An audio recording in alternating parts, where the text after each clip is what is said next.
तर न्यूज 18 लोकमतच्या बातमीचा पुन्हा एकदा मोठा इम्पॅक्ट दिसून आलाय। 35 वर्षांनंतर मुंबईतल्या गोराई गावातील रहिवाशांना पाणी मिळणार आहे।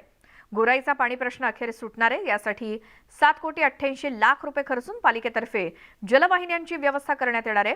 कमी दाबाने होणाऱ्या पाणी पुरवठ्यामुळे त्रस्त असलेल्या गोराई गावातील रहिवाशांना 2024 पासून सुरळीत पाणी पुरवठा होणार आहे। आणि न्यूज 18 लोकमतने ही बातमी लावून धरली होती। त्यानंतर आता गोराईकरांचा पाण्याचा प्रश्न सुटणार आहे। सर्वात पहिले आम्ही न्यूज 18चे आभार मानतो की आमची ज्या समस्या आहेत त्या समस्या आमच्या शासनापर्यंत पोहोचवलेल्या आहेत, म्हणून आम्ही त्यांचे आभार मानतो। आणि त्यांजून आश्वासन दिलेलं आहे आम्हाला शासनाने की 2024 पर्यंत पाणी येणार आहे, तर ही आनंदाची गोष्ट आहे।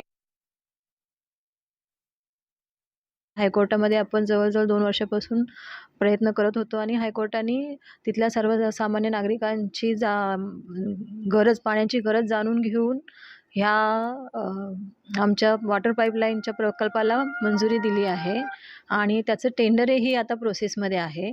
ते टेंडर होऊन 1-2 महिन्याच्या कालावधीमध्ये आमच्याकडे कॉन्ट्रॅक्टर येईल आणि कॉन्ट्रॅक्टर आल्याच्या नंतर पावसाळ्यानंतर लगेच काम सुरू होऊन तातडीने हे काम पूर्ण करण्याचा आम्ही प्रयत्न करणार आहोत।